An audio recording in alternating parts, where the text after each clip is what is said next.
नमस्कार दोस्तों, जय हिंद, जय भारत। दोस्तों, आज हम इस वीडियो में जानेंगे हिंदी एमए तथा बीए से जुड़ा हुआ महत्वपूर्ण प्रश्न। ये हिंदी की तमाम परीक्षाओं में पूछा जाता है। दोस्तों, शतरंज के खिलाड़ी कहानी का विश्लेषणात्मक अध्ययन निम्न बिंदुओं के आधार पर कीजिए। ये शतरंज के खिलाड़ी जो कहानी है दोस्तों, प्रेमचंद की कहानी है। इसका विश्लेषणात्मक अध्ययन हमें करना है। तो हम सबसे पहले देखते हैं कहानी का सारांश। शतरंज के खिलाड़ी कहानी में हमें पूंजीवाद तथा सामंतवाद के दर्शन होते हैं। प्रेमचंद ने इस कहानी में वाजिद अली शाह, जो लखनऊ के नवाब हैं, यानी कि प्रेमचंद की इस कहानी में एक नवाब है जो लखनऊ के हैं, जिनका नाम है वाजिद अली, के माध्यम से उस दौर का यथार्थवादी चित्रण किया, यानी सच्चा चित्रण किया है कि उस दौर में देश के कैसे हालात थे, यानी कि नवाब के दौर में देश में किस प्रकार के हालात थे।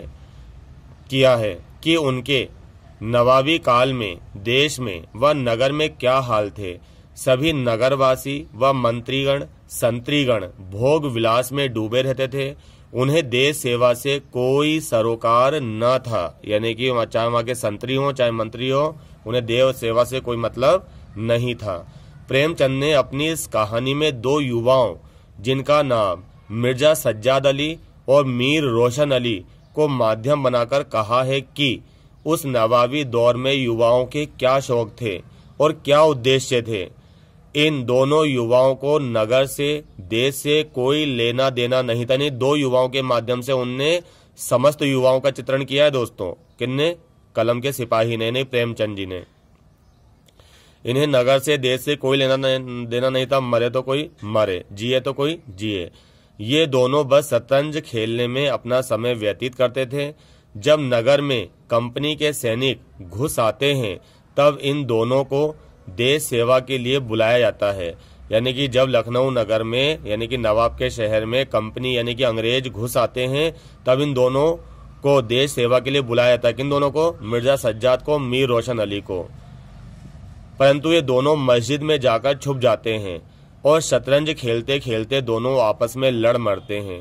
लेखक कहना चाहते हैं कि यदि ये दोनों युवा अपने देश के लिए तथा राजा के लिए लड़ते तो शायद नगर में ब्रिटिश कंपनी का झंडा न फहराता, पर ऐसा न हो पाया। अतः वाजिद अली शाह भी ब्रिटिश कंपनी ने कैद कर लिया।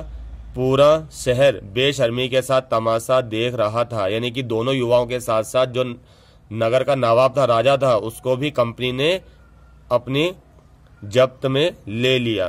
ठीक है ना। और पूरा शहर बेशर्मी से तमाशा देख रहा, जबकि उस शहर में कई सारे युवा थे दोस्तों। चाहते तो हल्ला बोल सकते थे, परंतु नहीं, क्योंकि जब राजा ही ऐसा था तो युवा भी ऐसे होंगे। इस कहानी के माध्यम से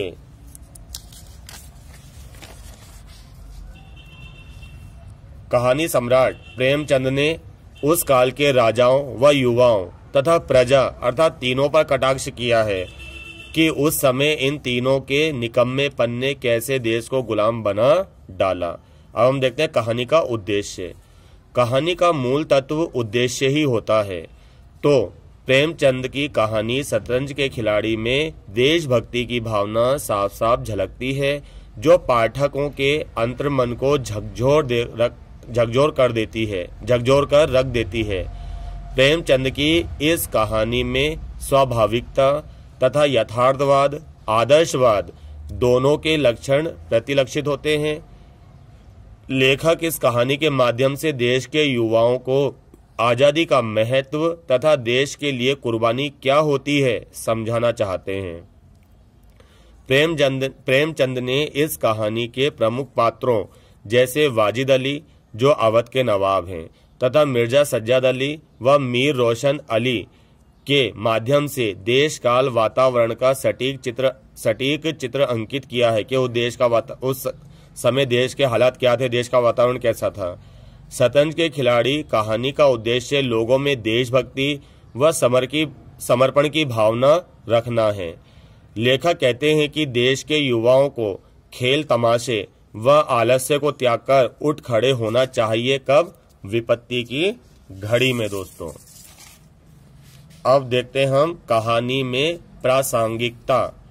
प्रेमचंद की ये कहानी अर्थात शतरंज के खिलाड़ी चमत्कार न होकर भोगे हुए जीवन का यथार्थ है।